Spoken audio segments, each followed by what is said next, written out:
சுவை, மனம், கலர் எதுவுமே மாறாமல் எல்லாருக்கும் பிடிச்சது போல் ஒரு புதினா தொகையில் வந்து செஞ்சுக்கிறேங்க. இது புதினா தொகையில் எனக்கு பிடிக்காதுன்னு சொல்கிறவங்க கூட விரும்பி சாப்பிட்ற மாதிரி இருக்குங்க இது.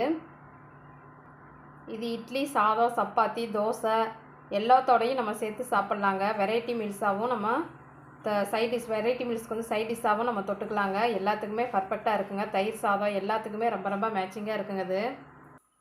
இது சுவையும் மனமும் கலரும் மாறாமல் எப்படி செய்கிறது அப்படின்னு சொல்லிட்டு ஃபுல் வீடியோ லிங்க் வந்து நான் இது கூட கொடுத்துருக்குறேங்க.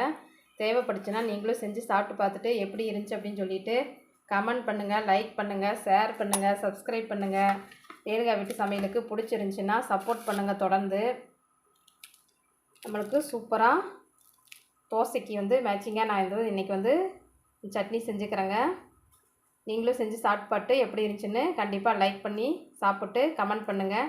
நன்றிங்க. நாளைக்கு இன்னொரு சமையலில் நாம் சந்திக்கலாங்க.